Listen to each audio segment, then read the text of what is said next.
nation you defend. With love and spirit you won't bend. Strength and courage in your heart. From Ghana to Nigeria we all start. Thank you, Simon Ekpa, we adore. With you leading we soar. Simon Ekpa, the good guy. Blaze our flags, I touch the sky. Biafra love in every beat. With your spirit we can't be beat. You fight with passion very strong. To you our love will always belong. Ghana joins in singing praise. Your name in cheers we all raise. You fight with passion very strong. To you our love will always belong. Ghana joins in singing praise. Your name in cheers we all raise. In brightest day or darkest night, Simon, you're our guiding light. Together we'll find our way. With your spirit here to stay. Biafra's heart, it beats with pride. Simon Ekpa by our side. No matter what it takes, we'll strive. With you our future comes alive.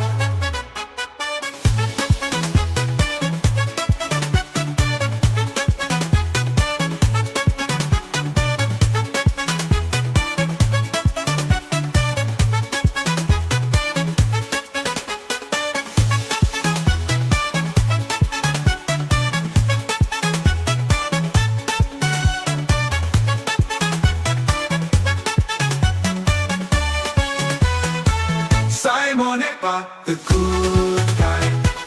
Raise our flags high, touch the sky. Biafra love in every beat. With your spirit we can't be beat. You fight with passion very strong. To you our love will always belong. Ghana joins in singing praise. Your name in cheers we all raise. You fight with passion very strong. To you our love will always belong. Ghana joins in singing praise. Your name in cheers we all raise. You fight with passion very strong. To you our love will always belong. Ghana joins in singing praise. Your name in cheers we all raise. In brightest day or darkest night, Simon, you're our guiding light. Together we'll find our way. With your spirit here to stay. Biafra's heart, it beats with pride. Simon Ekpa by our side. No matter what it takes, we'll strive. With you our future comes alive. Biafra's heart, it beats with pride. Simon Ekpa by our side. No matter what it takes, we'll strive. With you our future comes alive.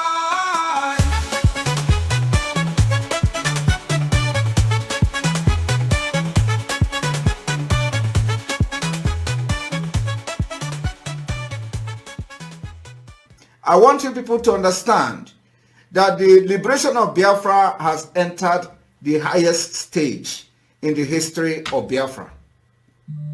Not even during the war. I am telling you, it has entered the highest stage ever. And we are going to do everything humanly possible in this life to restore Biafra. Everything humanly possible will be done. And I want you people to understand that the Biafra liberation is step by step, segment by segment, plan by plan, executions by execution. We'll be executing those plans according to the template till the last one. And Biafra. Let us go talk about the objective objective of your struggle, and how do you intend to achieve it in practical terms?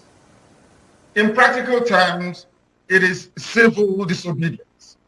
The same way that Reverend Dr. Martin Luther King Jr. accomplished civil rights in America, the same way that Mahatma Gandhi led India to independence out of British colonial rule, the same principles we are applying, and might I add, very successfully too. We will do everything possible to unravel and unshackle the zoo called Nigeria. Everything humanly possible. No stone will be left unturned. We will sacrifice everything sacrificable. Material, life, blood will throw into. And we will do anybody with arms. And that arms is not turned and channeled to fight the enemy. It is about Biafra. You will fail. You will fail even. I want you people to understand that the liberation of Biafra has entered the highest stage in the history of Biafra. Not even during the war. I am telling you, it has entered the highest stage ever. And we are going to do everything humanly possible in this life to restore Biafra. Everything humanly possible will be done. And I want you people to understand that the Biafra liberation is step by step, segment by segment, plan by plan, executions by execution. We'll be executing those plans according to the template till the last one. And Biafra. Let us go talk about the objective of your struggle, and how do you intend to achieve it in practical terms? In practical terms, it is civil disobedience.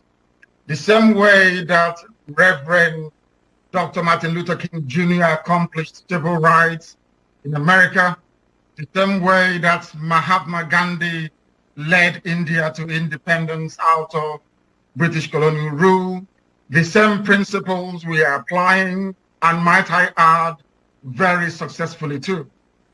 We will do everything possible to unravel and unshackle the zoo called Nigeria. Everything humanly possible. No stone will be left unturned. We will sacrifice everything sacrificable. Material, life, blood will throw into. And we will do everything humanly possible to see the Biafra exit. Anybody with arms, and that arms is not turned and channeled to fight the enemy. It is about Biafra. You will fail. You will fail even before you know how to shoot gun. I want everybody to understand that I am in this Biafra struggle to make history. The history is that to get Biafra freedom and free my people from the bondage and from Islamization. That is my only target, nothing else. And I must appreciate those of you in the cabinet of the Biafra Republic government in exile, the work you are doing, the brain and ideas that is coming, the wealth of experience that we have. But I want to inform you this evening, there is a lot to do. A lot. A lot to do. Those who make Simon Ekpa their Biafra, they are fighting. Ignore them. I know how to deal with them. You can't fight me and remain the same. Ayi Butegi ke Pentecost. It is only for the Biafra and nothing more. Those who say Simon Ekpa is their problem, Simon Ekpa will remain your problem. Those who say Biafra will not come, you will not live to see Biafra. Or for Aijaga.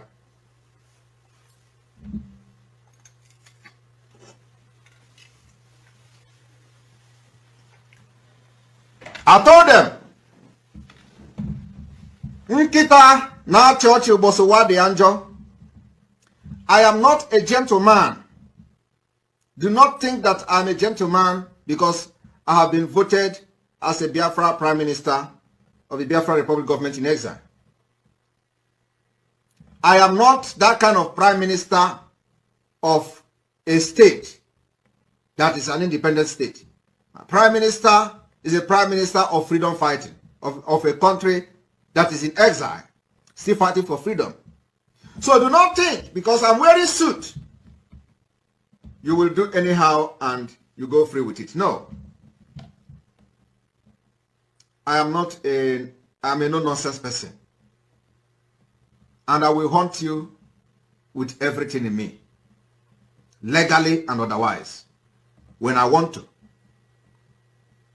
So those who make Simon Ekpa their problem, Simon Ekpa will indeed be your problem. And everything that follows me will be your problem. It is very, very funny that some people, after having had the opportunity to sit in a meeting with me and know how I handle things, they allow the devil to possess them. And they begin to make mess of themselves. They fired the first shot, they failed. They fired the second shot, they failed. And they know that I never miss a target. I never miss a target. And I will never miss a target. I will strike when you least expected. Only one under his leadership, His Excellency Simon Ekpa.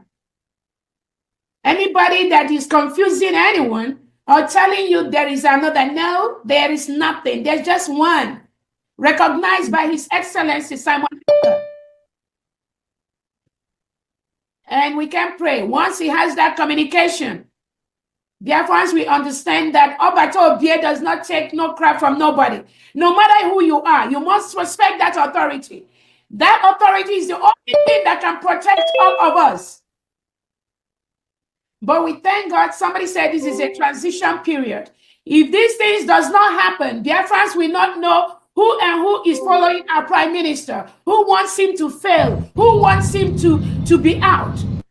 So this moment is ordained to happen so that Biafrans will know who is who in this restoration process. So on that note, I welcome everyone to this fundraising.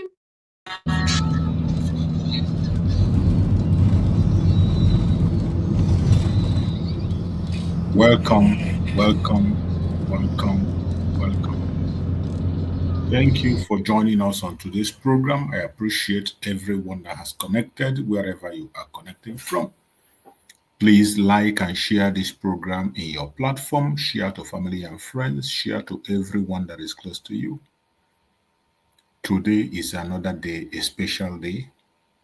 I want every one of us to pay attention, like and share this program to everybody you can be able to share to. Today is weekend and Saturday. Remember, it's a day that we come together to support the Liberation Army, to support the restoration of Biafra through the fundraising. And the fundraising is going to come soon. That is why we are going to make our program very short so that we can connect to the fundraising. Every one of us have to know that we have a responsibility to protect Biafra land, and we must protect Biafra land. We must prepare today to do what we have to do. While we wait for the dragon to join us, our Prime Minister, Mazi Simon Ekpa, the Commander-in-Chief of the Armed Forces of Biafra, will join us very, very soon. Before he joins us, we must continue to prepare the ground and do what we have to do. Continue to preach the gospel of Biafra the best way you can. This is not the time for propaganda, for blackmailing. Only the truth can stand the test of time. those who are lying right, left, and center, those who claim to be confused, very soon, shame will cover all of them. Wherever you are, if you are genuinely a Biafran, you must begin to prepare yourself, because the time is near. Prepare yourself, the time is near. No amount of blackmail or propaganda is going to stop what is coming. The only thing you can do on your own is to continue to pursue the truth and nothing but the truth. Do not forget that tomorrow, the Deputy Prime Minister, Dr. Ngozi Orabueze, tomorrow is going to give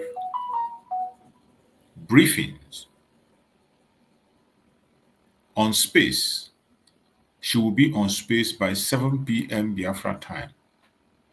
On that very space program, she is going to elaborate on the successes that have been made so far in this United States of Biafra that have been declared on the 29th of November. She is going to give us briefing on the successes that have been made, on how far we have gone. And it is important that everybody be on that space tomorrow. You can ask questions in all the confusions you are having. It is going to be a briefing and update. Biafrans will get update tomorrow. Don't fail to be there. It is very important. Tomorrow program is going to be a bombshell. As always, you know the Deputy Prime Minister is somebody who answers to every question. There is no question you will throw at her that she is going to shy away from. So be in that briefing tomorrow by 7 p.m. Biafran time. I am going to stream it also on all the platforms so that you can be able to watch if you cannot be able to join. If you have a question, you must be on X to ask your question tomorrow. Fellow Biafrans, I welcome everyone that have connected. We must continue to focus on that which matters. There are many important issues ahead of us. The atrocities of Nigerian government in Biafran territory have increased. They continue to commit genocide in Biafra land every now and again. They continue to commit crimes against humanity every now and again in Biafra territory. And we cannot pretend we are not seeing it. We see these things happen every day. Are we going to run away because of it? We will not run away. We will be here waiting. And we will continue to confront our enemies. My fellow Biafrans that are watching this program, the atrocities of Nigerian government in Biafra land cannot be overemphasized. The attack against our brothers and sisters in Biafra land, the attack against our families, the loss of life that we are seeing today is something that every one of us must not ignore. We must not ignore it. Do not ignore it. Don't say it doesn't concern you because a member of your family has not yet been involved. You don't know who is going to be tomorrow. That is why you must have to join on this fundraising today to give your little support. Every little contribution you make can go a long way.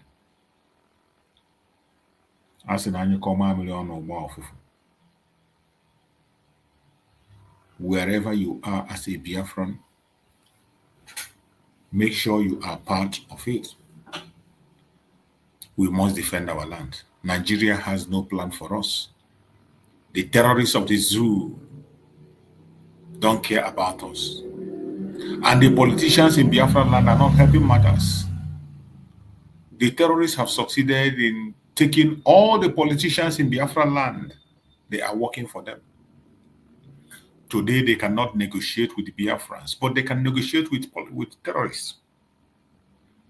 They cannot discuss with the Biafrans, but they can discuss with terrorists.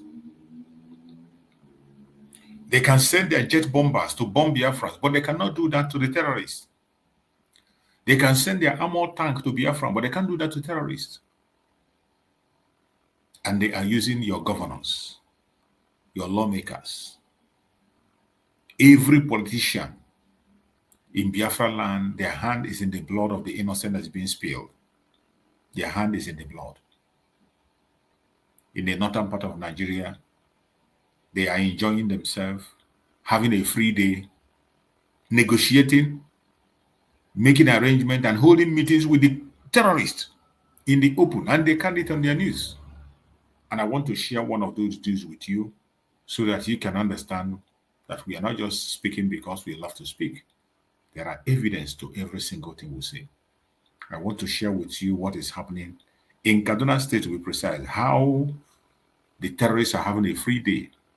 And when government will come and tell you they don't know who the terrorists are, they pretend not to know where they are.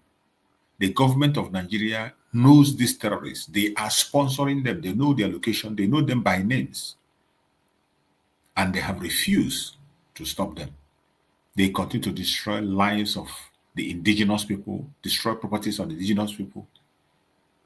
Instead of fighting against terrorists, they are fighting against people who are demanding for their legitimate rights to have a sane nation. But at this time, enough is enough. We can no longer tolerate those nonsense. I want to share with you this news.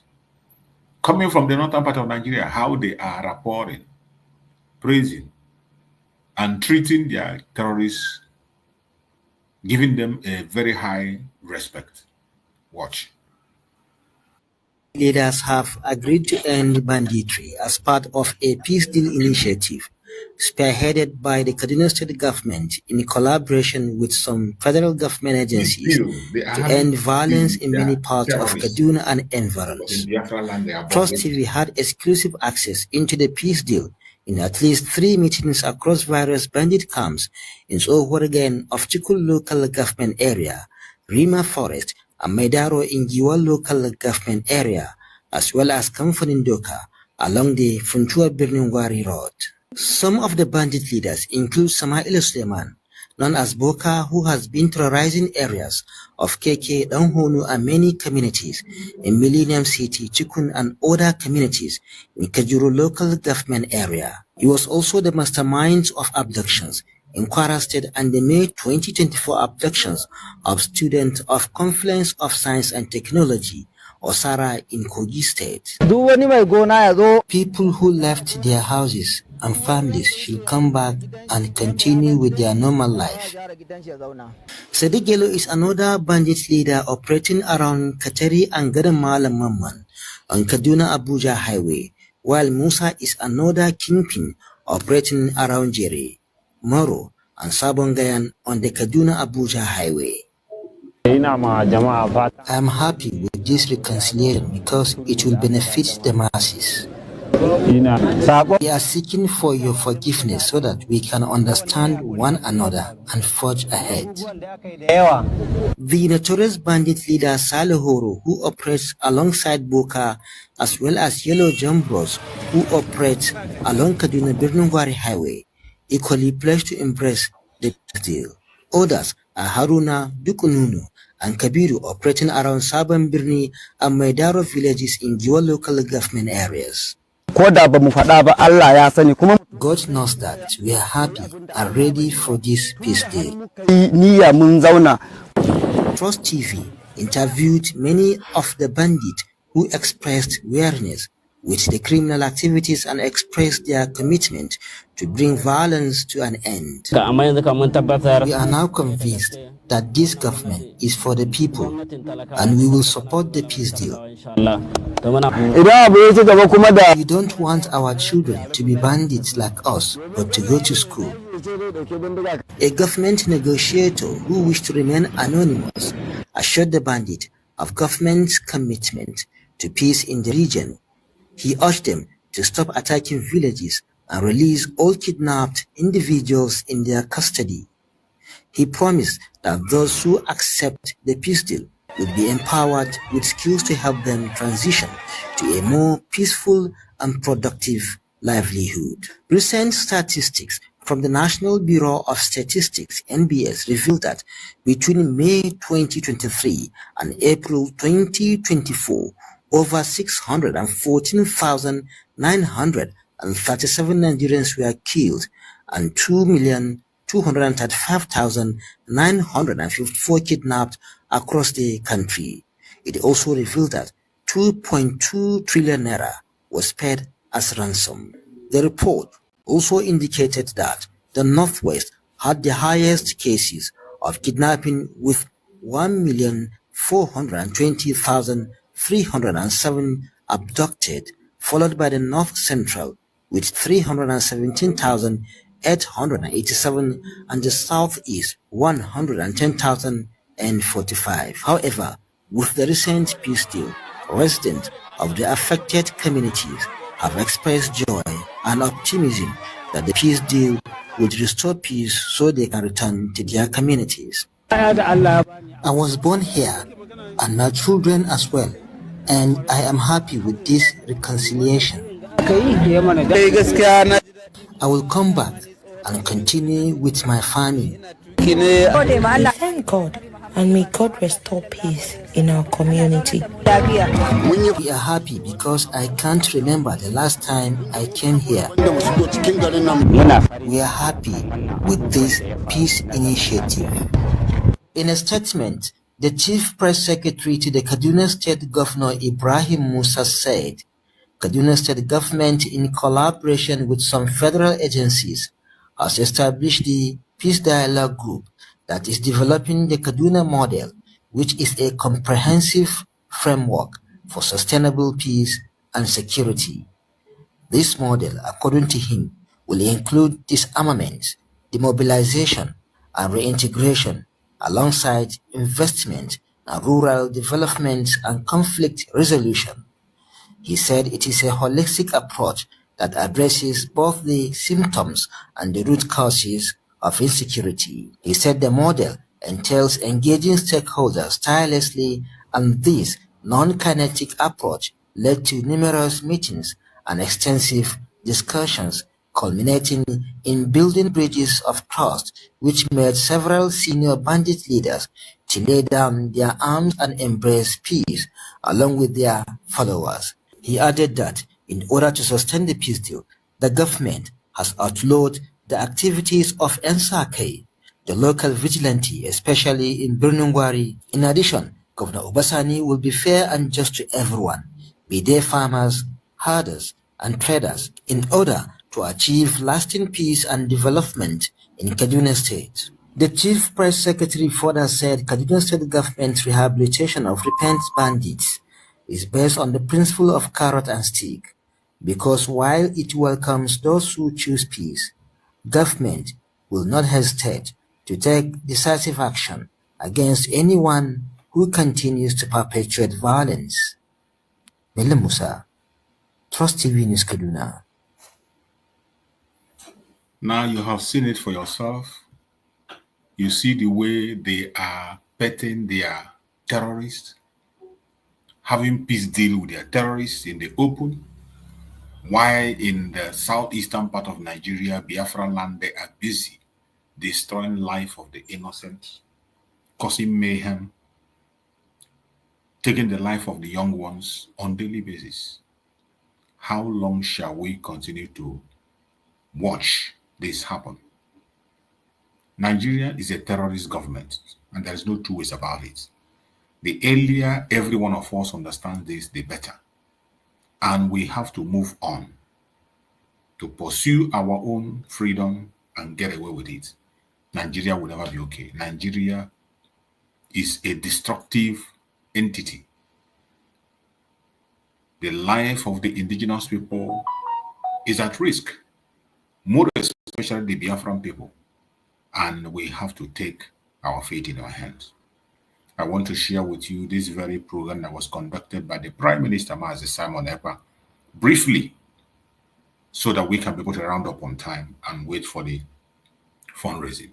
Let us listen to this program that was conducted by the Prime Minister, Mazi Simon Ekpa Njoko.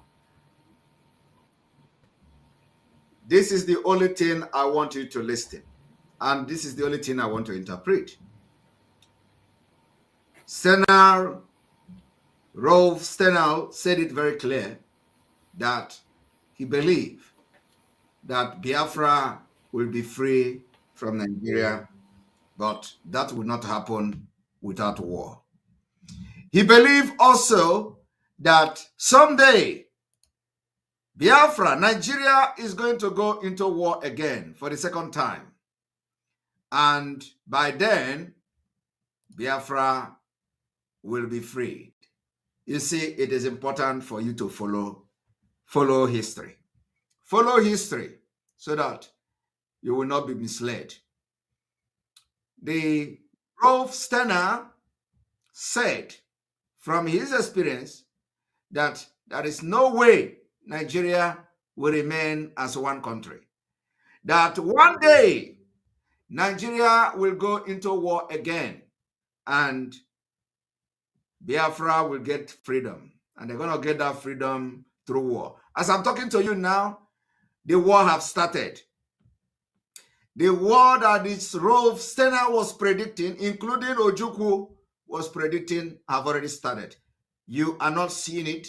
We will make it public now. From today, we're going to be making this war. Of course, you see the way they are burning, they are burning our places and all that. That is war going on. Apart from the fact that they are killing our young men and all that, war is already going on. But what I want to tell you is that they are also going down. They come to kill in our land. We also defend ourselves. And they are not finding it easy. They are too ashamed to say it. They are too ashamed to make it public. So the secret war has been going on for 2 years. A lot of you don't know what you call insecurity is not insecurity. They present it. They come to tell you this one is a criminal, that one is a criminal. War is that some kidnappers are there. There is nothing like that. What you see going on is war. And now that we are going to make this war public, you will understand the dimension of things. That what you think is insecurity are not actually insecurity. That are already what we call secret war. So I'm going to play it again for you people to listen. But of course, I'm not playing this for those who don't understand Finnish. I'm playing it for those who understand Finnish. But the only thing I want to interpret here, is when he announced or they reported that Rolf Stenner, the German mercenary, said that Nigeria will go to war again and Biafra will one day get freedom, but it must come through war. I want you to listen to that again for the second time. When we will come out, you are going to look for us and we will not be reachable. I want everybody to watch this.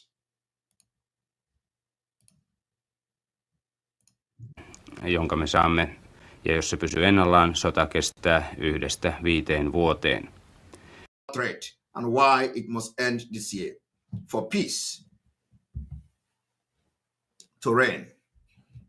I want every one of you to pay very much attention to what we're about to do.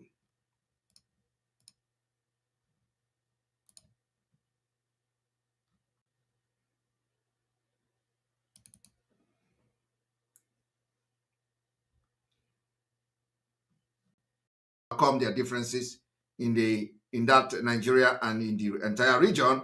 And the reason why they overcome their differences is because they want to make Nigeria together, because there's some tribal ties and engagements that allow them to work together, whereas in other parts of the world they have different objectives and a little bit different view. And so that tends to bring Islamic State and Al-Qaeda into conflict. Here, they're able to overcome that, and that's what, and work for a common purpose in their mind. Now, he is explaining that in Nigeria, in Sahel, in Africa, the Islamic State has been able to overcome their differences, and they are now working for the same purpose. And this has happened only in Nigeria and the Sahel region. The Al-Qaeda, the Islamic State, and all terrorists have been able to overcome their differences in that Nigeria and in the entire region. And the reason why they overcome their differences is because they want to make Nigeria their safe haven. I want you all to listen to this. Mike, after the fall of we are having a very important, very, very important exposition today. You know, because some of you do not understand what is going on, and you need to understand what is going on.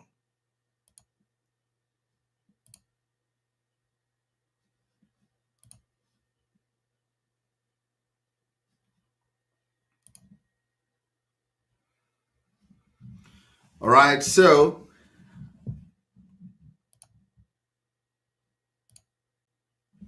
now we go. We are going to start by playing the first video, or the second video, sorry. Or let's say the first video.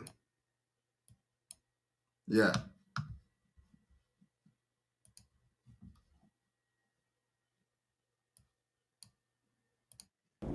They're willing to cooperate because of that, because they know each other, because there's some tribal ties and engagements that allow them to work together, whereas in other parts of the world they have different a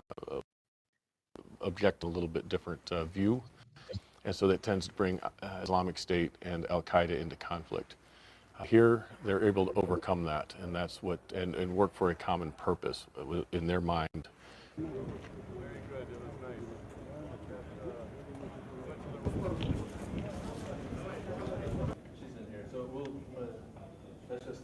I think long term, and we don't know when this will happen, but long term they want to establish themselves, they want to establish a caliphate, and they are willing, we know they have not only the desire, but the will to attack the United States and the West.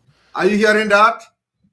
This man, the general from the US, confirmed that with what is happening in Nigeria today, that they know that Boko Haram, Islamic State, Al-Qaeda, all of them have joined forces together in Nigeria to overrun Nigeria. And then after that, that they are going to attack the United States and the West. That is the reason why you see Nigeria a global threat, and why it must be dissolved this year, 2023, for lasting peace. So now, when you dissolve Nigeria, what this general predicted that is going to happen many years ago, of course, is already happening. So when you dissolve Nigeria, you are actually saving the attack against America. When you dissolve Nigeria, you are actually saving attack against the West.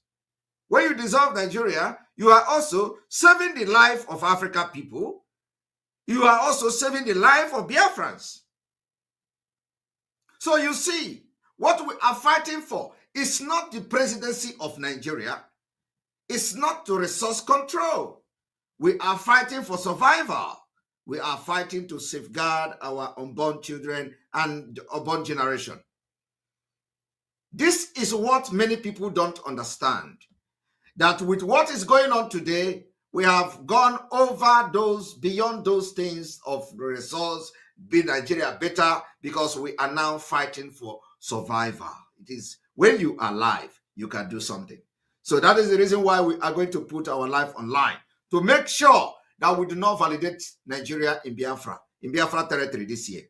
So I want you people to understand that with this analysis and what you are going to watch again, you will understand that Nigeria has become a global threat.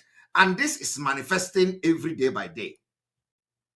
But long term, they want to establish a caliphate, and they are willing, we know they have not the will to attack the United States and the West. You said that they will establish a caliphate. Establish this caliphate, that they know, the Americans know, that what is going on in Nigeria, that they are willing to attack the United States and attack the West. And that's exactly what they are going to do. So by the time they lay their hand on our resources, by the time they are in control and in charge of our resources, they will be shipping and exporting terrorists to America and to Europe. And you'll be seeing terrorist attack everywhere. That is the idea, that is the plan.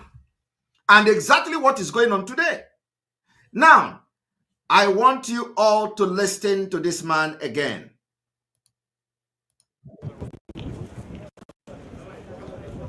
in here, so that's just the headquarters I think long term, and we don't know when this will happen, but long term they want to. He said long time, and that he don't know, that they don't know when this thing is going to happen. Today, I am telling America Intelligence Agency that that thing they said they don't know when it is going to start happening has started happening now.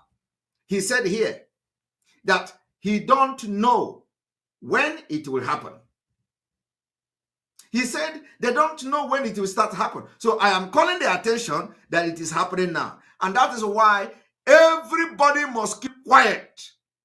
Why we make sure we dissolve Nigeria this year. You must keep quiet. Don't interfere. Since you cannot bring solution, don't interfere. We have the solution and we are going to solve our problem by ourselves. Nobody should interfere anywhere. If you bring arms to support Nigeria, we will fight you. Because I know by the time we start, many countries will come.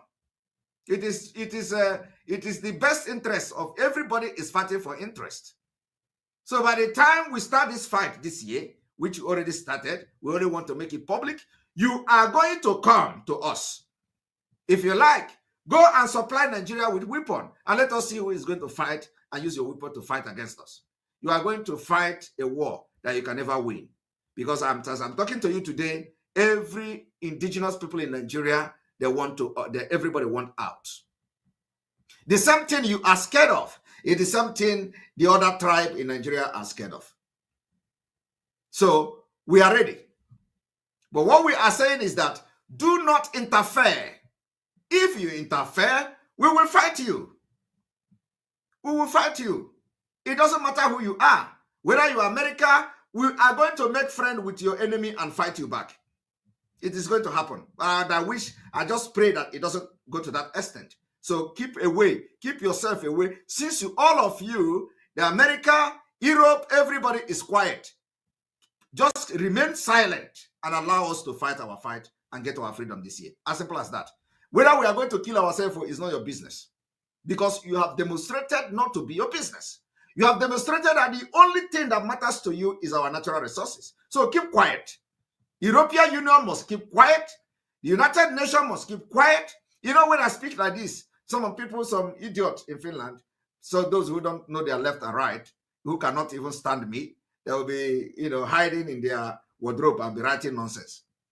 I said, we are going to play the audio of the meeting we had in Finland. So there is nothing like Igbo community. Igbos don't have community in Finland.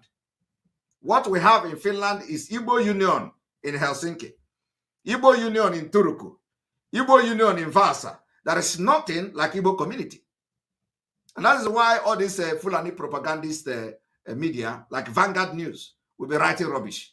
Somebody who is Kisilogy, nobody who knows Kisilogy, will put his name in a paper and they are writing it. They only end on social media. On social media. The only thing they achieve is that I'm talking about it like this. They can't do nothing. These are non-entities. These are the people that I know. And they know my capacity. They know me. They know the capacities of Biafrans in Finland. They hide the other, the thing is that some people don't even know the people that they are calling Igbo community. People that don't have nothing. People that are worthless individuals. In the meeting, the other one was, we are going to post every picture of those who are in that meeting. We post all their pictures for Biafrans to see them. Because when we were in the meeting, it was supposed to be a secret meeting and would never arrive at any resolution. The meeting, when we arrived at meeting, everybody dropped their phone. Everybody dropped their phone. Nobody went to the meeting hall with phone. They were asking questions. I responded and addressed every single question they asked. And they were happy. Even the so-called Kisilogy, very sluggish and very stupid guy, all of them, I addressed their question. And then after that, him, the so-called Kisilogy, went and physically assaulted one of the Biafra elder in that place kicked his scrotum. These are the people that they will put their name on a paper and Vanguard will carry it. Because everything that is against Simon Ekpa, whether it's a doggo, they are going to carry it. Whether it's a mbe, whether it's a tortoise, they are going to carry it. Whoever writes anything against Simon Ekpa, just write something. Just say you are writing against Simon Ekpa. Then you have made name. They're going to carry you on Vanguard. Vanguard is what they are. Sahara Reporter, everybody will carry it. Just, if you want your name to be on Nigerian newspaper, just write against Simon Ekpa, you are there. But you see, not everything will address. There are things that will address itself. First of all, there is no Igbo community in Finland. There is no address. There is nothing like Igbo community in Finland. What you have in Finland is Igbo Union. And the people that made Igbo Union in Finland was not where these whole people who wrote this nonsense, where they were not there. I was the chairman of Igbo Union for 4 years. All the ex-chairmen that was in that meeting, nobody was. Everybody, with the meeting, everybody left. And the next thing is that they were, because that was exactly the reason. First of all, they shared secular, and the secular was being shared in all Nigeria, all this Nigeria P2B WhatsApp group. These are the people who cannot make ordinary press release for the killing in Alibo. I want to tell you people one story. These people, Finland, you see, some years back, we bought wheelchair to send to Alibo. These are the people that are writing about Igbo. We bought wheelchair to send to Alibo. And after we bought wheelchair, they begin to argue which state we should send the wheelchair. Some people say Enugu. Some people say Ebonyi. Some people say Imo State. Some people say Anambra. Some people say, oh, there are some people in Abia State. They begin to drag where to send wheelchair that Igbo Union in Finland bought. Before that wheelchair was even launched, the man that is writing as signing as a chairman of Igbo Union today sabotaged it. He made sure that the Igbo Union chairman then did not succeed. At the end of the day, after 2 good years or 3 good years, the wheelchair was packed and they are looking for where to send the wheelchair to. At the end of the day, the wheelchair was shipped to Nigeria. Now, share the wheelchair to the people who call themselves Igbo Union in Finland. They did not share wheelchair. For many years, it was me, Simon Ekpa, that single-handedly bought the wheelchair from Igbo Union Finland. I bought the wheelchair. Before I bought those wheelchairs, all the wheelchairs were, all of them were just, they have been, rust. The rust is everywhere. I bought the wheelchair, all of them, I bought the wheelchair. And I sent it to Ebonyi State to be given to people that are handicapped. Igbo Union Finland could not send ordinary wheelchair. They could not decide where to send this wheelchair. I single-handedly bought it from them many years back. Today, these are the people that will come to write about Igbo. Have you ever heard anything about Finland, about Igbo Finland? It is because of this Biafra struggle that you are hearing Igbo Finland now. Do you know where Finland is? Do you know that there is something like Finland before? It is because of this Biafra. These are people who are worthless, non-entities. People that can't talk when I'm talking. They will hide themselves and write sign signature. They say Igbo Union. Did you see logo? Have you not seen the thing they say a letter from Igbo community? Is that how Igbo community should be? It is just desperation. Desperate. Igbo community that doesn't have logo.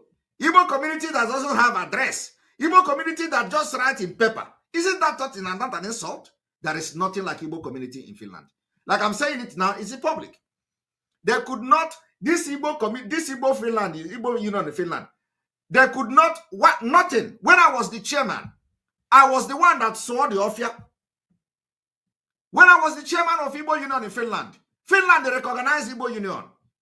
We were inducted into Finland 100 years anniversary. I did it, including finance.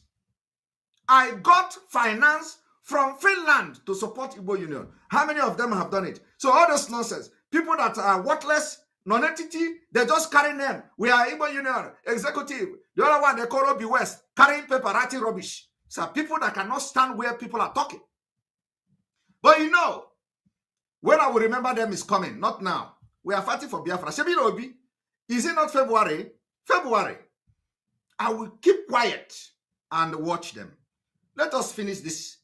Let us finish this fighting. We are going to fight. Nigeria is not going to conduct election in Biafra land. After that, we are going to count how the going forward is, how it's going to be. So disregard anything Igbo community. There is nothing like Igbo community. These are non-entities, people that have nothing to offer to the community that they claim they are the executive. They have nothing to offer. Not brain, not wisdom, nothing to offer. Ordinary wheelchair, not even new wheelchair, old wheelchair. You know, Achikota Tingwom wheelchair. These people could not share to Ndibu. And I handedly bought it from them and shared to people in Ebonyi State. I did it, and I'm proud of that. And I will do it again tomorrow because they have nothing to offer. They will now write because Obi is contested. Some of them are from Anambra. Like the one Obi West that was writing rubbish that day. He's from Anambra. You know, when you make yourself the enemy, we will tell you that you are our enemy. And we are going to do that enmity very well. I am a Makesa Rarala too. I know where to be punching some of them. Don't worry. So, I want you people to understand that the face where this struggle is now is not a face. You know, they think that we are, it is the, what we, you know, come and talk. You are just on social media, blog, and we are going to shock them. I want you people to understand what we are doing now is to save life, to save globe, to save the world, to save America, to save the West. Because if you allow Nigeria to stay the way it is today, it will become the worst thing to happen to this planet. And once they lay their hand on the resources in our land, Fulanize us, turn out into Islamic State, it becomes a problem to America and to the West. And we don't want that. It is not because we are fighting for America. We are not fighting for America. We are not fighting for the West. We are fighting for ourselves. But by extension, our action today will save the America. Our action today will save the West. But we are not fighting for the West. They can fight for themselves. And I want you people to understand this. I want you to listen and pay attention. Very, very attentively.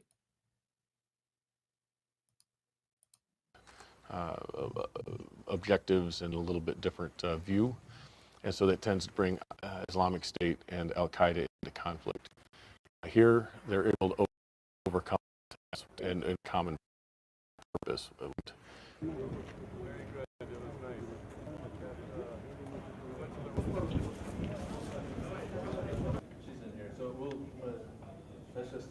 I think long term, and we don't know when this will happen, but long term they want to establish themselves. They want to establish a caliphate, and they are willing. We know they have not only the desire, but the will to attack the United States and the West.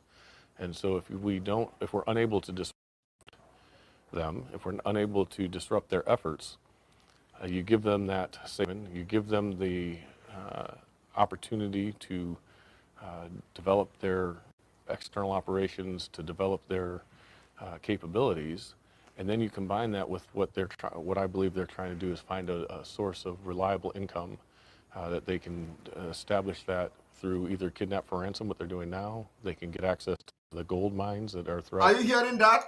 That what the terrorists were doing is to find source of income.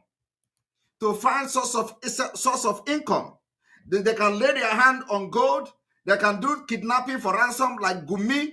The Gumi have been supporting them to be kidnapping for ransom so that they will sustain the war, including the one the government is giving them. Did you hear that? Did you hear that? That they want to go into this criminality, into this particular criminality by mining, like you know, in Sambisa forest, they say there is what we call Californium. Californium, 1 gram of it is $27 million. So you see how Boko Haram have sustained the war. Californium is in Sambisa forest. Have you not heard about it? So everything this man said here, he thought it is going to happen after 2023, after 2030. He was thinking that this is going to happen after 2030. So I am here this evening to inform them it is happening already. There is nothing like 2030. It is happening already, and we must not allow Nigeria to exit 2023. Never. I want everybody to listen. It is a fight for survival. Fight for survival. What I believe they're trying to do is find a source of reliable income that they can establish that through for ransom, what they're doing now, access to the gold mines that are throughout the region, and then they can start accessing the smuggling networks that run north to south from the Gulf of Guinea up to the Mediterranean that have been there for centuries. And if they can start to co-opt those and use that for a reliable source of income, you've got the ingredients for something that could be quite bad. We have to watch this. We don't know. It's not there yet. There's not a direct threat to the U.S. right now or to the West, but it's very destabilizing to the region. And I believe that if it's left unchecked, it could very easily develop into a greater threat and a greater threat to the West and the United States. Do you hear that? That if they allow Nigeria, of course not Nigeria, if they allow these terrorists to continue, if they are going to be a great threat to the West and to the United States. So what we are doing is actually helping them because they don't have solution to it. The only solution is the disintegration of Nigeria, which will disintegrate the interest of this particular terrorist that they will not pose threat to the West and America. The West, but it's very destabilizing to the region. And I believe that if it's left unchecked, it could very easily develop into a greater threat and a greater. It has developed. It has developed into a greater threat. He said it is not checked. It can develop into a threat. It has actually developed into a greater threat. That is what I'm into the region. And I believe that if it's left unchecked, it could very easily develop into a greater threat and a greater threat to the West and the United States. Now, you have just heard that. Let us listen to this one. Mike, after the fall of Kabul, you were on this program and you correctly forecast that the Taliban knew where al-Qaeda's leader was inside Afghanistan. Right. So I'm wondering what your thought is about where the emerging terror threat is now. Right. So one of the major affiliates of al-Qaeda, it's called al-Qaeda in the Indian subcontinent. The leader of that group, the deputy of that group, and the top recruiter of that group are today in Afghanistan. So al-Qaeda is a problem that needs to be watched in Afghanistan. The bigger problem in Afghanistan at the moment is ISIS. And ISIS, almost weekly attacks inside Afghanistan. The biggest worry is that they are increasingly recruiting from neighboring countries. And those individuals, particularly Tajikistan, those individuals are coming in where they're getting training from ISIS. And the concern is that they might leave Afghanistan, go back to their home countries, and conduct attacks against Western interests. You see, they may go back to their home countries and conduct attack against Western interests. That is this only solution to this from the African, perspective or the African context is that you must divide Nigeria. I'm not saying you should divide. We are pulling out of Nigeria, not even dividing. Embassies. The bigger terrorism problem is actually in Africa. You see, the bigger problem is actually in Africa. Where do you have the bigger problem of terrorists today in Nigeria? Is there any other country in Africa that you have actually a bigger terrorist threat? It's in Nigeria. I want you to listen. He mentioned Afghanistan. Afghanistan was not even a bigger one. Afghanistan that has almost the best military, U.S. military hardware, military equipment, fighter jet, helicopter. This man say Afghanistan is not even a threat. The bigger threat is in Africa. Where will you say presently? Which African country presently have the most highest terrorists? Where? It's Nigeria. So what we are saying now is that I want you all to listen to this. getting training from ISIS, and the concern is that they might leave Afghanistan, go back to their home countries, and conduct attacks against Western interests. Think embassies. The bigger terrorism problem is actually in Africa, all the way from Somalia all the way to West Africa. To West Africa, he refused to mention Nigeria. I don't know. Is there any other West Africa country that you have terrorists like you have terrorists now? That is, everybody know. He will refuse to mention Nigeria. This is the problem of these people, because some of them are getting paid. They maybe not directly, but they benefit from whatever interest they protect. They benefit from Nigeria. Now, listen. He mentioned West Africa. He mentioned Somali. Is Somali not a country? Is Somali a country, a region? Because Somali is a country. Why did he come to West Africa and he mentioned West Africa instead of mentioning a country? He started by, why didn't he say East Africa? North Africa. In North Africa. In West Africa. He mentioned Somali. And when he come to West Africa, instead of mentioning Nigeria, he said West Africa. I want you people to see that all these things you see, they are never truthful to themselves. And conduct attacks against Western interests. Think embassies. The bigger terrorism problem is actually in Africa, all the way from Somalia all the way to West Africa, where you've got both Al-Qaeda affiliates and you've got ISIS affiliates. They have control huge swaths of territory. They've conducted primarily local attacks so far, but at some point, Western embassies, Western military bases in both Africa and possibly in Europe could become targets. And if we're going to make a prediction for 2023, I'd say we're going to see a terrorist attack against a Western interest somewhere in the world. Are you hearing it? That in 2023, the prediction is that you are going to see terrorist attack in some Western world. Terrorist attack in some Western world, because they have succeeded in gaining some kind of safe haven in Nigeria. I want you people to understand that this is the propaganda. When you hear media propaganda, this is it. Against Western interests. Think embassies. The bigger terrorism problem is actually in Africa, all the way from Somalia all the way to West Africa, where you've got both Al-Qaeda affiliates. You see, I don't understand. Why would somebody be mentioning all the way from Somalia instead of saying North Africa, and instead of coming to say to all the way to Somalia to Nigeria, he said all the way to Somalia to West Africa? What does that? Does that make sense? It doesn't make sense. That is to show you he is not being truthful to himself. And you've got ISIS affiliate in Africa, all the way from Somalia all the way to West Africa, where you've got both Al-Qaeda affiliates and you've got ISIS affiliates. They have control huge swaths of territory. They've conducted primarily local attacks so far, but at some point, Western embassies, Western military bases in both Africa and possibly in Europe could become targets. And if we're going to make a prediction for 2023, I'd say we're going to see a terrorist attack against a Western interest somewhere in the world. Well, that's terrifying. It's sobering. It's a reminder that declaring victory was too early. Terrorism has always waxed and waned. It has always gone up and down. And I think it's starting to bounce back again. And I want you all to understand that, one moment. Mike. One moment. I want you all to understand there is a news coming up just a few moments ago that, a man, they're called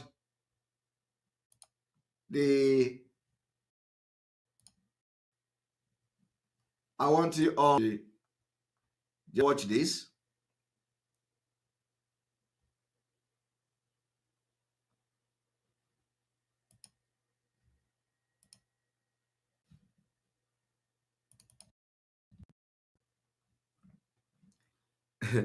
He said that, I want people to understand that, like I said, I'm making it official today. I said that what you hear when they say insecurity in the Southeast is not insecurity. We are at war. Now the war is becoming official.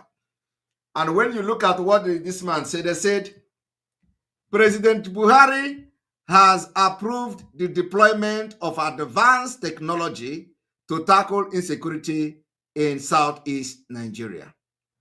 This man have not approved the deployment of advanced technology to tackle the killings all over Nigeria, to tackle the Fulani invasion in southern Kaduna. He did not approve the technology to be deployed in Kaduna. He did not approve this particular technology to be deployed in the northeast. He did not approve this technology to be deployed in the northwest. He did not approve this technology to be deployed in Benue State and, of course, in the Middle Belt, where Fulani has massacred millions of people, and today we have millions of people in IDP camp. He has not deployed them even to his hometown, where his convoy and all his men is being attacked as the state manage them. But he is deploying it to the southeast to tackle insecurity. He is not deploying it to tackle insecurity. He is deploying it for war because we are already fighting war there. I do not understand the insecurity that the market, women, where women sell, do buying and selling. I don't know what kind of insecurity or security threat does a market pose to the Nigerian military. I do not understand what security threat do market that they do buying and selling. They sell food stuff. I do not know what kind of security threat does such market pose against Nigerian army. But that is where they are burning. I do not know what kind of security threat does houses, villages of people pose against Nigeria state. But that is where they are burning. It is called economic jihad. Today, he approved the deployment of technology. Let them come. We are at war for the Biafra freedom. Let them deploy all manner of technology. Ask yourself, are they tired of manpower? Why are they deploying technology now? They have men. Where are the men? Where are the military? Where are the 100,000 of the military? Are they tired? Why are they deploying technology? They don't have men again. They have men. They have armor tank. Where are the armor tank today? Where are the men today? They are deploying. You are going to deploy those security or those, what is it called? You are deploying that technology. We are going to deploy our own technology. You will deploy the technology. We will deploy our own. It is starting gradually. I am telling you the fact. Before 25th of February, we will know where we are. Believe me. Is it not this election? You can't have it. You can never ever conduct election again in Biafra territory. We can never validate you again. That is what is going on. Deploy all those security, deploy everything to Biafra. Biafra have decided to leave and they are going to declare Biafra very soon. Once we declare it, we will defend it. So declare, bring them. I was thinking that you are going to approve 5 million military to Biafra land. All the 2,000, 3,000 you are deploying, where are they? Where are they? You deploy 1,000. 1,000 military have been drafted to the southeast. 2,000 have been drafted to the southeast. 3,000 have been drafted to the southeast. In addition to the Bubago, where are they? Where are they? The secret war is ongoing. And all you do is to go and bomb market. Go and start bombing market, bombing villages, where you have innocent people, defenseless people, you bomb their market. So I thought you have men. Why are you deploying technology? Are you tired of fighting? You are tired of fighting? You want to go into robot? Bring robot. We will deploy our own to counter your robot. We have Biafran scientists too. And believe me, they are not sleeping. We are going to drag everybody into this war. Everybody, from the governors to all of you, we are going to drag all of you, and you must pay the price of killing Biafrans. My own, as a messenger of Biafra people, is to come here and say the message according to the way it is, without missing word. We are not scared of you. We are not scared of anybody. This war, we are going to fight it to finish. We will drag you into it before February. I don't even know whether I will say drag it, because we are already at war. The only thing I have said is that we are going to make it public. So let him deploy all manner of technology. Nigeria can never defeat Biafra again. I want to make it categorically clear today. And those who are thinking that what we are doing is a joke, or that it is what all these criminals who have done it in IPOB before, where, this sabotaging Mazenam can. If you think that that's what we are doing here, you are in for a very long thing. Believe me. Nigeria can never defeat Biafra again. You can never. In 2023, it is not 5 years' time, it is not even 2 years' time. We are going to finish this thing. You see this thing that our father started in 1960 something. We will finish it this year. You see all the prediction, Nigeria will break up. This one, it is all this prediction we end this year. It is a fight for survival. Record me, cut it, send it to ICC, send it to UN, send it to everywhere. This fight, I know my right, and I am fighting it with everything in me. And you can't stop me. You can't. You can't. After the fall of Kabul, you were on this program and you correctly forecast that the Taliban knew where al-Qaeda's leader was inside Afghanistan. Right. So I'm wondering what your thought is about where the emerging terror threat is now. Right. So one of the major affiliates of al-Qaeda, it's called al-Qaeda in the Indian subcontinent. The leader of that group, the deputy of that group, and the top recruiter of that group are today in Afghanistan. So al-Qaeda is a problem that needs to be watched in Afghanistan. The bigger problem in Afghanistan at the moment is ISIS. And ISIS, almost weekly attacks inside Afghanistan. The biggest worry is that they are increasingly recruiting from neighboring countries. And those individuals, particularly Tajikistan, those individuals are coming in where they're getting training from ISIS. And the concern is that they might leave Afghanistan, go back to their home countries, and conduct attacks against Western interests. Think embassies. The bigger terrorism problem is actually in Africa, all the way from Somalia, all the way to West Africa, where you've got both al-Qaeda affiliates and you've got ISIS affiliates. They have control huge swaths of territory. They've conducted primarily local attacks so far, but at some point, Western embassies, Western military bases in both Africa and possibly in Europe could become targets. And if we're going to make a prediction for 2023, I'd say we're going to see a terrorist attack against a Western interest somewhere in the world. Fellow Nigerian, in search of excellence for Africa, my mission remains to create awareness, advance practical solutions, and transform mindsets via case studies. Together, let's midwife deliverance for our race, country, and continent. Please share this video. I am Dr. Israel Noyaram Davidson. Thank you. In 2001, US-led forces overthrew a Taliban-led Afghan government following the 9/11 attacks led by the al-Qaeda leader Osama bin Laden. For the next 20 years, the US and allies enforced democratic ideals, built up Afghan security forces, and provided operational air cover. The Taliban continued to attacks. Now, eventually, under President Trump, the US promised to pull out if Taliban agreed to stop attacks and hosting terrorist groups. Today, the Taliban militants have declared Islamic Emirate of Afghanistan and overrun most of the country at lightning speed with little or no resistance from the 300,000 US-trained and heavily equipped Afghan forces. U.S. General Mike, could not after the fall believe of Kabul, you were on this program and you correctly forecast that the Taliban knew where al-Qaeda's leader was inside Afghanistan. Right. So I'm wondering what your thought is about where the emerging terror threat is now. So one of the major affiliates of al-Qaeda, it's called al-Qaeda in the Indian subcontinent.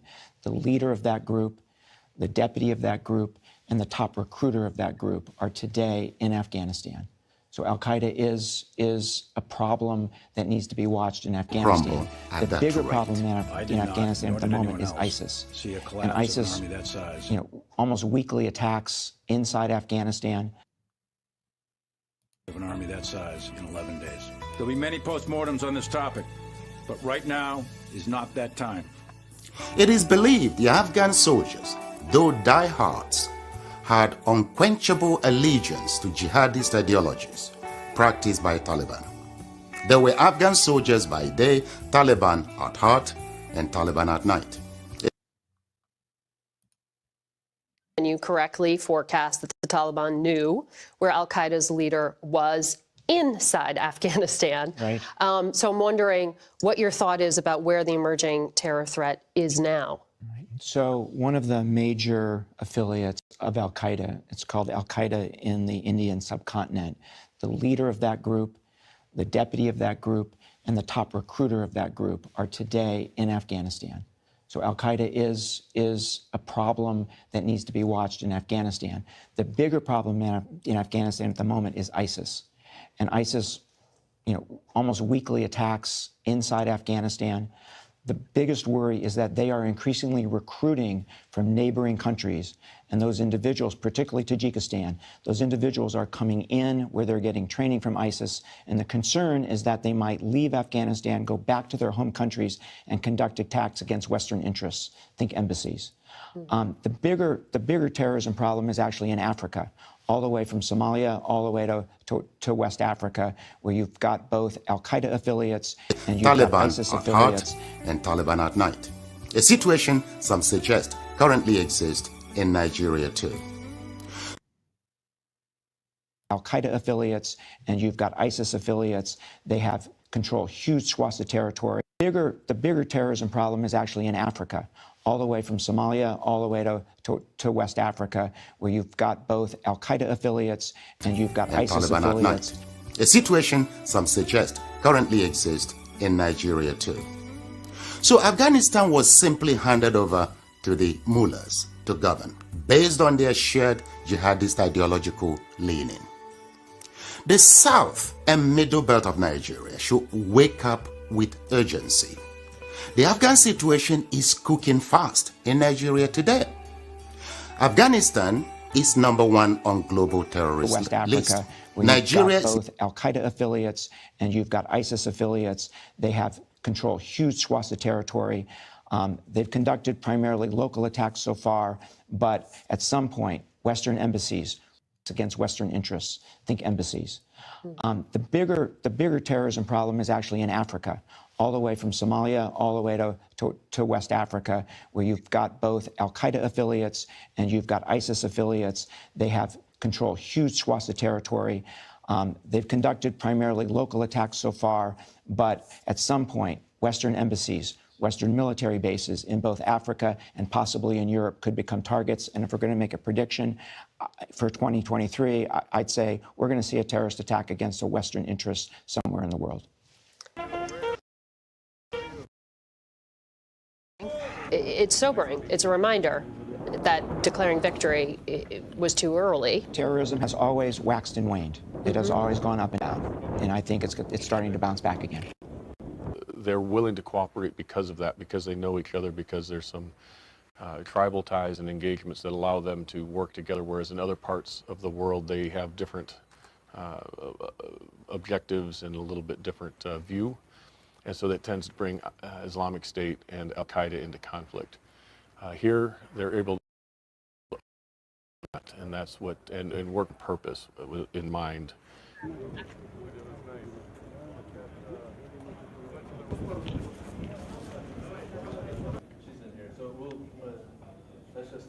I think long term, and we don't know when this will happen, but long term they want to establish themselves, they want to establish a caliphate, and they are willing, we know they have not only the desire, but the will to attack the United States and the West. And so if we don't disrupt them, if we're unable to disrupt their efforts, you give them that safe haven, you give them the opportunity to develop their external operations to develop their capabilities. And then you combine that with what I believe they're trying to do is find a source of reliable income that they can establish that through either kidnap for ransom, what they're doing now. They can get access to the gold mines that are throughout the region, and then they can start accessing the smuggling networks that run north to south from the Gulf of Guinea up to the Mediterranean that have been there for centuries. And if they can start to co-opt those and use that for a reliable source of income, you've got the ingredients for something that could be quite bad. We have to watch this. We don't know. It's not there yet. There's not a direct threat to the U.S. right now or to the West, but it's very destabilizing to the region. And I believe that if it's left unchecked, it could very easily develop into a greater threat and a greater threat to the West and the United States.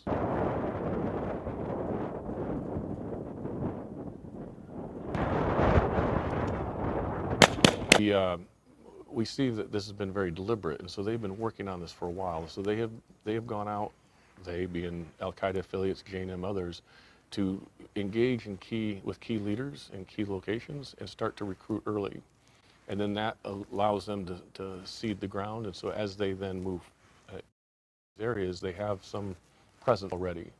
And we know they're active throughout the region. Al-Qaeda has been active here since pre-9/11. They've obviously moved to Afghanistan. They're coming back to this region, and I think they've got quite a network that we just don't have good visibility on. So there's more underneath the surface than many realize.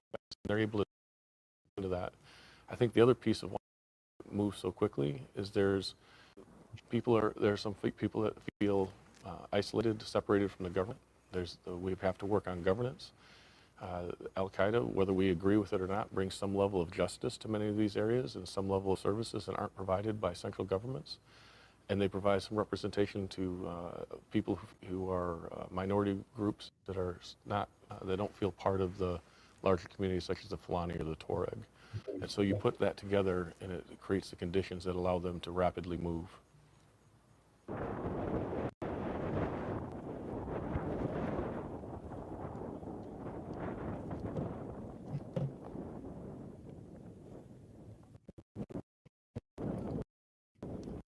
We can bring. What are the key elements that the United States brings? What is the expertise? What is the intelligence sharing? What is the unique capabilities that we bring, and engage those at the right level? And we can have an outsized effect to a very small presence. We don't have to have a large troop presence in order to have that enabling effect. So instead of worrying about what is the size of the presence, I think we should look at what is the appropriate engagement across the government from all levels, from State Department, from aid, and then as well as what the military does. Right. Having listened to that, I'm going to now bring to you a different, let me also bring this particular video to remind you, to remind Biafrans, to remind the Fulani Caliphate about the revolution of the Obadia, Dr. Obadia Malafia, the former Central Bank Deputy Governor. And so this is happening, and therefore many of them have actually forgot what Obadia Malafia said. So let us go there and listen to this particular revelation. Campaign targeting communities, which has been going since January. At least 21 people were killed within the 24-hour period, 19 and 20th of July, in attacks by armed assailants of Fulani ethnic communities in southern Kaduna State. End of quote. That is a report from a particular religious group. So it shows the kind of coloration the crisis in southern Kaduna, has taken. So many of them. A statement by President Muhammadu Buhari's media aide Garba Shehu about 3 weeks ago, to be precise, July 21st, came out condemning the attacks. It was made known to the public, and he said the statement reads, "Problem in southern Kaduna is an evil combination. Of politically motivated banditry, revenge killings, and mutual violence by criminal gangs acting on ethnic and religious grounds." So you see what I'm saying now? So many angles. Let's get down to business this morning. And let me bring up Dr. Obadiah Lafia, former Deputy Governor, Central Bank of Nigeria. He's also an astute politician. He joins me, a stakeholder from Southern Kaduna, joins me this morning on Skype. Dr. Obadiah, a very lovely morning to you. Oh, hello. Good morning to our listeners and good morning to you. It's a great honor and pleasure to be here. It's good to have you, sir. Let's get down to business, really. Can you give us a brief chronicle of how it all started in Southern Kaduna? You're a stakeholder there. Just a brief chronicling of how the entire thing started, the crisis in Southern Kaduna. Well, thank you so very much again. Let me just set my cards on the table. I was born in a small, beautiful village called Randa. It's a mission settlement, ancient village in southern Kaduna, in Sanga local government, to be precise. It lies at the tip. As the Fulanization and Islamization of Nigeria continues, you know, when we talk, they tell you to come to Nigeria. This man talked, and they assassinated him. He talked and they killed him. So whenever you want to talk, they will tell you to come to Nigeria and talk, because that is their killing ground.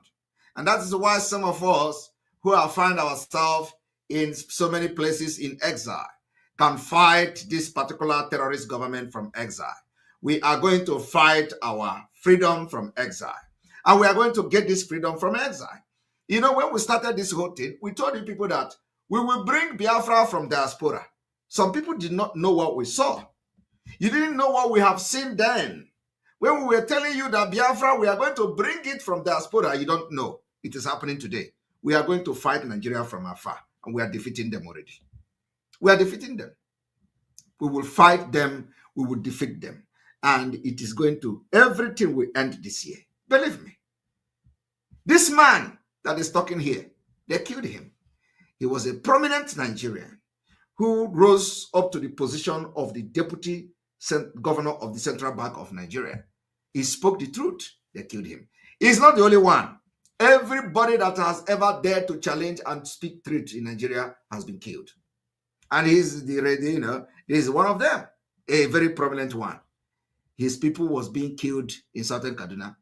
He went on to investigate, find something and say something. And he was killed. Now, most of the people that knows what he knows, all of them are now scared. They can't talk again. Do you understand it now? That is why you can write everything in this world. Nobody is going to listen to you. If you like, write to America now. Write to Joe Biden now. Tell Joe Biden that Simon Ekpa is inciting violence in Nigeria. It is not inciting violence. I am defending my people at the same time fighting for my freedom. Joe Biden will not respond to you. I know my right. It is not me that say you should not know your right. If you cannot talk the way I'm talking, it's your business. I'm going to talk even what I've been saying, because the time has come. So if you tell me to come to Nigeria, this is what you are inviting me to Nigeria to do. And that's why some of them are crying. Call Finland. Finland, oh, deport him, repatriate him, oh, this, that. And then you see where they are twisting something that faceless people wrote. People that are not even, that cannot even represent their family in any way. They will come and say, oh, Finland, Igbo community wrote. Igbo community wrote. Wrote what? You know, if somebody is distancing himself from Simon Ekpa, am I part of you before? I do not know why somebody would distance himself from Simon Ekpa. They say Igbo Union, distance, Igbo community. I have said there is nothing like Igbo community. How can something that doesn't exist distance itself from me? That doesn't exist. I would have no, apart from the fact that I am going to play over 2 hours of the conversation we had in the meeting, because we have the 2 hours, over 2 hours of the conversation, where the shouting and the questions are responded to the questions and all that. I'm going to bring it to the media and I'm going to release the audio. People will enjoy themselves as they listen to how the so-called Igbo community had their meeting. And you can now listen to when did they arrive at distancing themselves from Simon Ekpa. They can't do the half of things I have done in the past. When I was the chairman of Igbo Union Finland, I banned Biafra flag in Igbo where we are doing Yam Festival. Can they do it? That was when Nigeria can happen more. I banned Biafra flag from, all these people you see today that are, all this criminal. I said, you don't dare bring Biafra flag to where Igbo people are doing Yam Festival. And nobody dare do that. Some of them that are writing this thing today were part of those who decided not to come to Igbo Union New Yam Festival because of, I said, Biafra flag must not be brought to the hall. Some of them that are shouting, Obi, Peter Obi, Peter Obi. They were the one who were fighting me.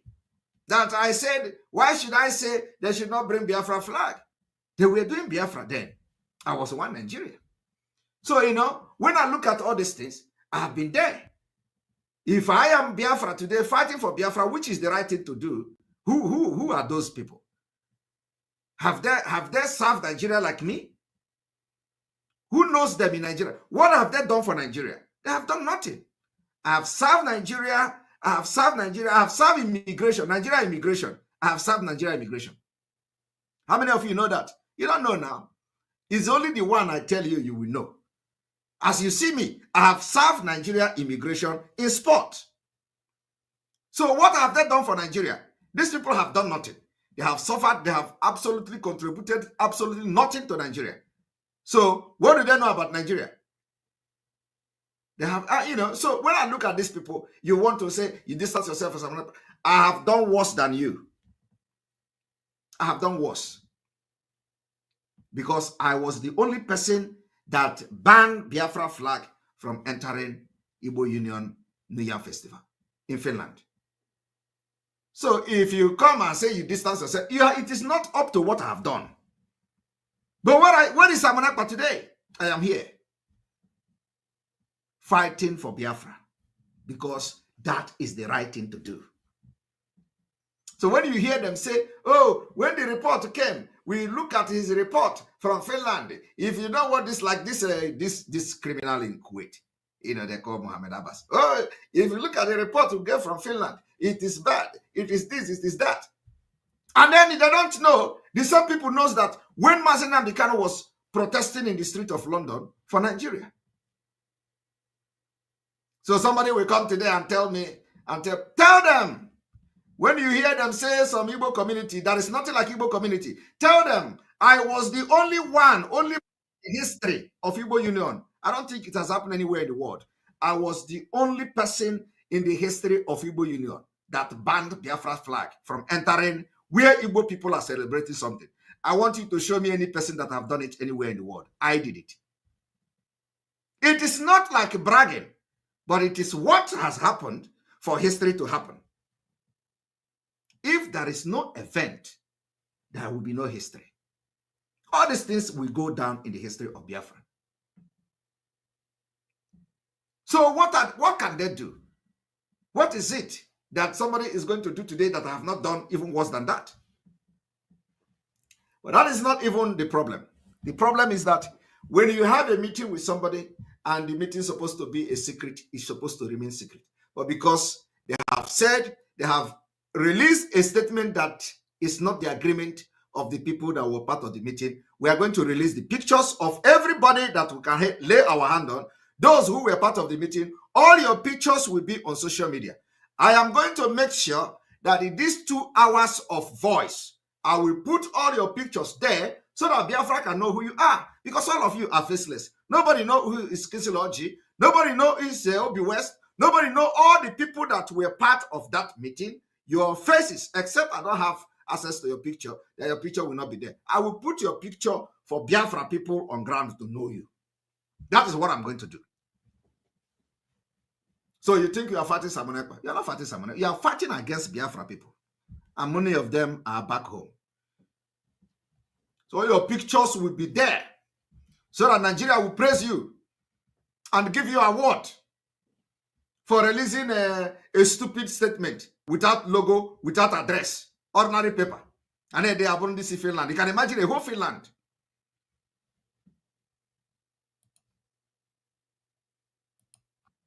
state. You know, the state and we are and saddles between Nasarawa and Plateau State. We are very right at the border. But actually, I didn't grow up there. I didn't grow up there. I grew up in Nasarawa State because my father was a missionary, a pastor, an evangelist. Right. He traveled quite a lot and ended up settling there. So I didn't really grow up at home, I put it that way. That's number one. So that gives me some kind of emotional detachment, to be able to see things clearly and objectively. There, my own really grew up there. Number two, part of my family are Muslims. Okay. Uncles, aunties, you know. In fact, the king of our area, in a predominantly 99% Christian area, is a Muslim. And he's my auntie, the first cousin of my mother. And I regard them as family. So I can't afford to play the Islamophobia card. Exactly. That's really good for me. So having cleared that, it gives me a objective perspective from which to analyze what is happening. Immediate crisis has been going on for the last 2 years. The opening salvo was the killing of the Adara king in 2018. There had been some killings in his kingdom and in Kachia area. And, you know, tensions had been rising. So the governor, he sought audience with the governor of Kaduna State, Malam Nasir El-Rufai. Right. He went there to see him. They had a good meeting, presumably. And on his way back, together with his wife and driver, they were waylaid on the highway where they were all abducted. The driver was allowed to go. The bandits raped his wife. Oh my. The wife's Majesty the King, they raped her in front of him before setting her off. And after collecting a ransom of about 10 million on the promise that they were going to release him, he was brutally assassinated. It did not stop. The same thing they brought to Biafra land, thing they are doing, the Fulanis are doing in Biafra land today, was happening in Kaduna. This is what this is explaining here. When the elders of Adara land straightened, the police came, rounded them up, and put them in prison for about a year with no real charges or trials. They were eventually released. Meanwhile, attacks were incessant. They were continuous.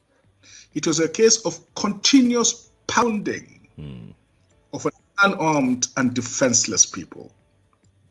And it has continued to spread from Adara land to other villages, and Manchok, Kabgoro very recently, Kurmin Masara, Takwai Isa, Ataka Mawe, Fadang Atakar, Duga, Zangon Katav, Magama, Zamando, the list goes on and on. The figures are not reliable, but it is clear that we are talking of a very serious and well calculated and well strategized,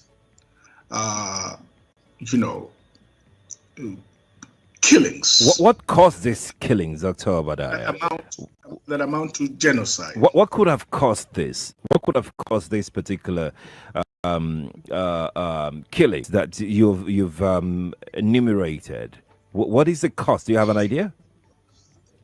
Well, again, let me just also clear one fact that in the 80s and 90s, you asked me for the immediate causes, which the immediate, process of killings, which I explained, but it goes as far back as the 80s and 90s. You may have heard of the infamous Zangon Kataf killings. That's right. in which the settlers, Zango means a settlement. And in ancient times, the house of people who were itinerant traders used to pass through there. They would settle there and, water their camels and their donkeys, and then proceed on whatever journeys they were going to. And then eventually became a kind of more permanent settlement for the Hausa Fulani community. Hence, it is called Zangon Kataf, in Kataf land. Then they began to demand control of the market and even demand to have their own chief. And of course, which was not acceptable to the people, and it eventually led to the infamous Kataf riots and killings, which were mutually violent, if I may put it that way. Okay. And I can tell you this because I heard directly from him himself. General Zamani Lekwot, very distinguished military officer, retired from the Nigerian Army, former governor of Rivers State, and ambassador to Senegal. He, together with another very patriotic colonel, Colonel Johanna Madeki, they went to the police to report what was going on and to seek for help. And you will not believe it. The police detained both of them. Why? Yes. Are you hearing that? The police detained both of them.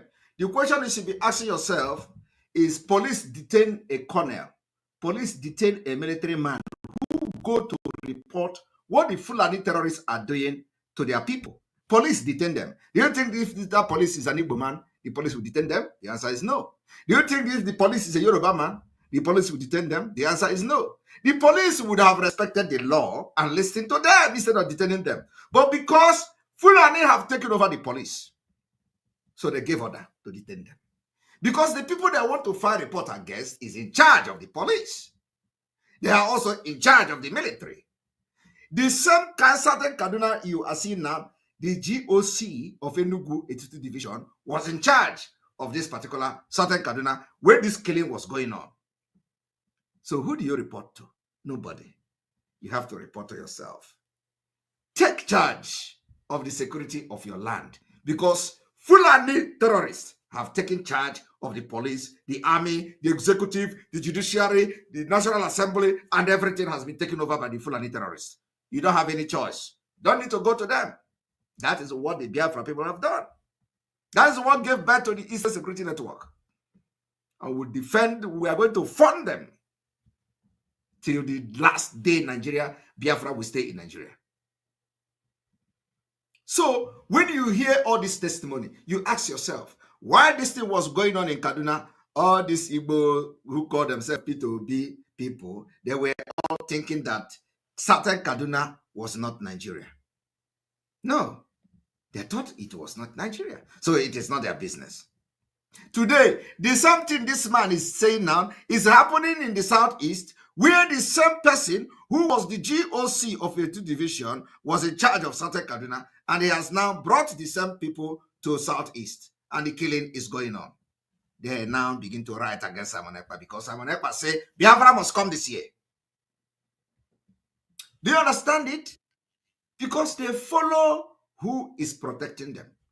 First, when Buhari entered as a rock, he brought all of them from all other African countries. Now, when Buhari begin to appoint other leaders of the Fulani terrorists, any place they appoint them, this or that one will drag them there. So now they have dragged them into Southeast because of the GOC of 82 Division Enugu, who came to give shield to the massacre in Ehamufu.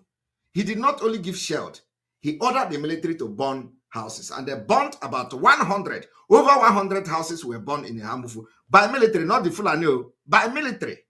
Ask yourself, who are these people protecting?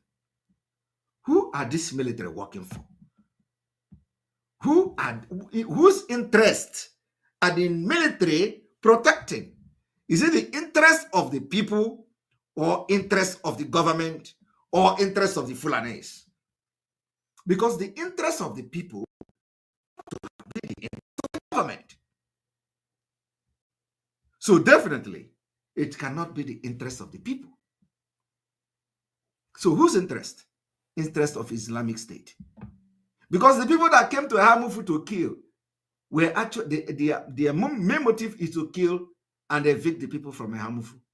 So they couldn't do it. Military have to come and do it by themselves. Do you see it? Do you hear that people that came to report about the Fulani invasion was detained by police? Who is the Fulani? Oh my goodness. This is happening in Biafra land today. And they thought that, you know, where is this coming from? This cannot happen in Nigeria. It happened in southern Kaduna, but they didn't pay attention because it was not coming from them. When it was happening in southern Kaduna, everybody was deaf. Nobody was hearing the only thing we see on social media is that the other day they have lied 100 bodies and they are giving the mass burial. And everybody is shouting, oh my God, southern Kaduna, what did these people do? Well, the same thing is now happening, and they are now behaving as if they were not in Nigeria before when it was happening in southern Kaduna. They now behave that, oh, such thing is arrow, is abomination. It has never happened before. We were there when this particular thing happened in the southeast, is happening in southern Kaduna. And when they sent this particular GOC to some places, they rejected it. I was told that Oduduwa, Yoruba people rejected him and then forwarded him to the southeast. So I want everybody to watch. Which were mutually violent, if I may put it that way. Okay. And I can tell you this because I heard directly from him himself. General Zamani Lekwot, very distinguished military officer, retired from the Nigerian Army, former governor of Rivers State, and ambassador to Senegal. He, together with another very patriotic colonel, Colonel Johanna Madeki, they went to the police to report what was going on and to seek for help. And you will not believe it. The police detained both of them. Oh my. Yes. Now, General Zamani Lekwot is a highly principled officer, very patriotic. As a young officer, he distinguished himself during the Nigeria-Biafra War. And somehow he was not in the good books of General Ibrahim Babangida because he used to tell him to his face what he felt was wrong with his policies. So they were waiting for an alibi, and they got it. And when he said he distinguished himself during Nigeria-Biafra War, I do not need to tell you what that means. He said that general distinguished himself during the Nigeria-Biafra War. So as such, he should be respected. And you need to know what that distinguishing himself during Nigeria-Biafra War means, because he fought against Biafra. And today, Fulani killed them. Not only that Fulani killed them, they also humiliated him by locking him up, detaining him on top of the killing of his people. That is the price you pay for fighting against Biafra. Today, all of them are regretting why they fight. That is why this year, when we drag them into this war, everybody will fight against whoever they want to fight against. You think they will come back and fight against Fulani or fight for Fulani? It's never going to happen. We will drag everybody into this war. We will drag Autumn into this war. We will drag, other group that are not part of it. Everybody will fight this war together. Believe me, it is not going to be what you see that time. This time around is different. Southern Kaduna will fight also.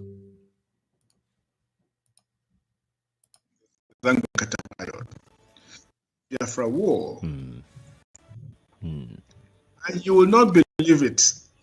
The police detained both of them. Oh my. Yes. Now, General Zamani Lekwot is a highly principled officer, very patriotic. As a young officer, he distinguished himself during the Nigeria-Biafra War. And somehow he was not in the good books of General Ibrahim Babangida because he used to tell him to his face what he felt was wrong with his policies. So they were waiting for an alibi, and they got it in the Zangon Kataf riot. So they arrested him, detained him, created a kangaroo court, kangaroo court, and tried him. In the end, even the judge said that his hands were tied, as it were. Convicted him and sentenced him to death. I have here General Zamani Lekot has explained to me himself what they did to him. For reporting Fulani, they sentenced him to death. For reporting Fulani killing in his community, they sentenced him to death. That is where some OB supporters are telling Sadiqa to come to Nigeria now. Come to Nigeria now. We will destroy Nigeria from afar, and we will restore the nation from different nations in Nigeria. Nigeria is gone, collapsed. Tell you come to Nigeria. Look at the story of Nigeria. Listen to it. If a man who have served as a former governor, a military officer who fought and distinguished himself during Biafra war, can be treated like this for reporting a terrorist in his community. Who are you? Who are you? Even that time, Fulani has not taken over everywhere. So who are you? That is why we are not bothered of what this nonsense you are writing. That's why we are not bothered of all this propaganda, all this news media. You are all inside the bottle, caged. So we are not moved by what you write.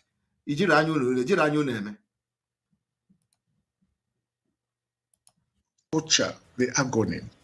That for 2 weeks, they took him to the section where people are condemned and ready to be killed. Oh, wow. They put him next to the execution chamber. Early in the morning, they wake him up and say, let him have his last breakfast. They will open the execution chamber as if they are taking him there, and then they will close it again. They kept doing that for 2 weeks. Most people would have run insane. But he is a strong man. He became toughened psychologically, endured it until the outcry of the public dissuaded the Babangida administration from committing murder. So, Zangon Kataf, and in the 90s, they came to my local government, which is Sanga local government, during all this Sharia palaver. Okay. And they brought a huge amount of money to the local Hausa chief and told him that his duty was to enforce Sharia in Sanga land. Who are the Dr. Badaya? The military administration of that time, together with some foreign jihadist interests, they get a huge amount of money in Gwentu. Please take this record it is extremely important. Yeah. So a young man. That reminds me. He said they brought money, and that they should follow jihadist interest and all that. I want to show you people that it is also happening as I speak. We were told that in Ngozi, they gathered some men and they promised them money. They asked them to leave and abandon Biafra struggle. They asked them to abandon Biafra struggle, and I'm going to put you here. They said they should abandon Biafra struggle, that they are going to be paying them salary. That is it.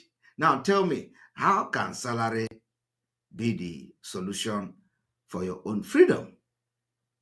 I want you, look at these people you see on the screen. These are people that are fighting for Biafra. They went to Enugu. They said they want to go and collect amnesty.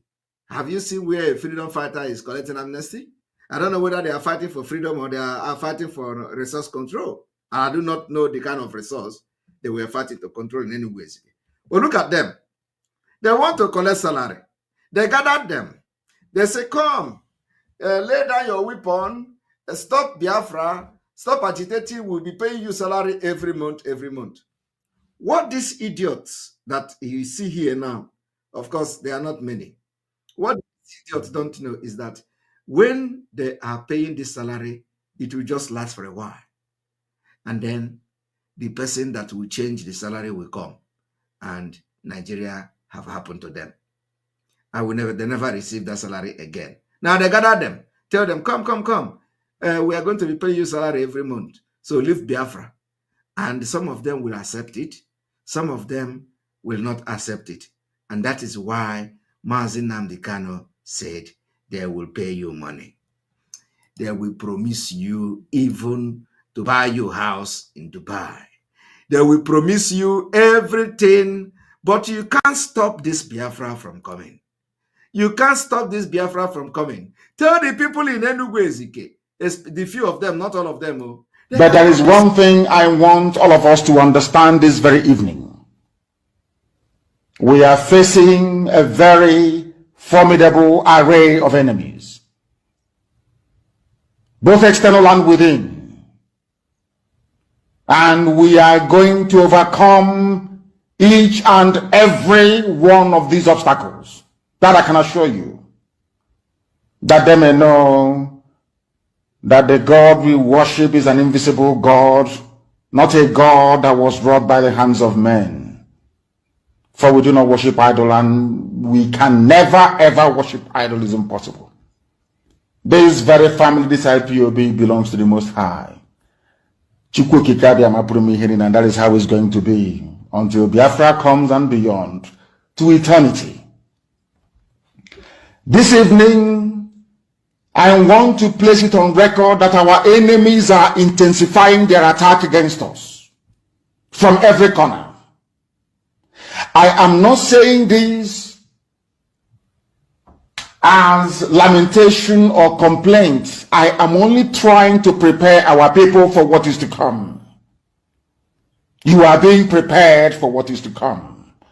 The time has come to separate the chaff from the wheat itself. Our march is very, very near. The enemies are trembling, they are quaking, they are doing all they can to try to stop us. But they have failed very woefully, and they will continue to fail. But I want to tell you that we are getting attacks from everywhere all over the world. And very soon, they will buy over some of you. They bought them. Some of you, they will buy some of you over. The spirit of Obab, Yasika, and Ifajuna are still in some of you. When the time comes, they will buy you over. I am not doing this program tonight to ask all of you to be strong. I am doing it to remind you, not that if they succeed in buying you over, you're not going to stop what we're doing. You can't. Not at all. Not in a trillion. You cannot. Not in a trillion years. But I need you to appreciate one very simple fact. That at the end of this very race, everybody will testify that indeed Chukwuokike Abiama, the same God of Israel, of Abraham, Isaac, and Jacob, the same God of Ehiri in Aguleri, the same God of Umweri, the same God of Ora Eri, the same God of Owe Eri, the same God of Arochukwu. Not to be nobody, the true God, one true God. You will know that indeed, not only is he omnipotent, that same God is the owner of this very agitation. No human being can stop it. We have enemies, and we need to be very, very careful, both within and without. Very, very careful. The next 2 weeks will be very pivotal. Next 2 weeks will be very, very important in the life, or should I say, in this very mission that we have embarked upon. The devil will do everything. And you are going to watch spectacularly how we are going to destroy and shame the enemy. That at the end, every glory and adoration will belong to God and not to man. Now let us go and tell you what is happening that some of you do not understand. I want those of you who are hardcore, those who were chosen before you were born. There were some people who were chosen before they were born to agitate for Biafra restoration. This is a message for you. Those who from their mother's womb they were born to do this very work. You must be very, very strong. Because Biafra will open the eyes of black people all over the world. Because Biafra will mean that blacks from America, blacks from the Caribbean, from Southern America, they will all flood into Africa. It will be like the time that Yeshua was born. Biafra is like a light, a beacon. They will follow it. They will say, let us go and see what is happening there. That is what these neo-colonialists do not want. They don't want Biafra to come. I am telling our people so they understand the mountains. I didn't say one mountain, the mountains in front of us that we need to overcome. And for us to overcome it, we need to be very strong mentally, mental strength. Just like when you're doing anything in life and it appears as if you are being buffeted from everywhere. That is the time that you no longer rely on willpower or your muscles. You go to your brain to endure and to persevere and to keep going until you overcome. That is the stage we are in right now. To make sure that our brain is in gear to confront everything the Janjaweed has to throw at us. We don't have money.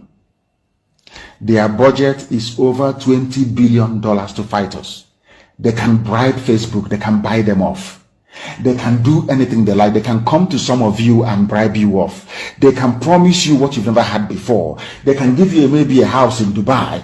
They can promise you a vehicle. They can tell you, oh, we'll make you vice president. They can promise you anything to make sure that you're like them. Their own is not even house. Their own is not.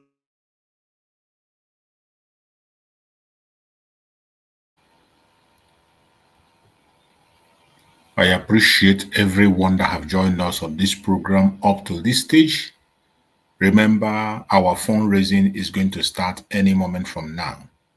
So we are going to go off to join the fundraising, and we will come back again tomorrow to continue on these very expositions. We will continue to bring you old informations that Master Samanaka have left for us. We will continue to do revision of things that were forgotten. Thank you so much for being part of this program. And we are going to come back again tomorrow. After the fundraising, we will come back and continue. Thank you so much. Please make sure you are in that fundraising. It is very important. Today is a very important day. We have to defend our land and protect our land. You have seen what is happening, and we can't be silent and continue to watch. Thank you for watching. I will see you very soon.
Obugo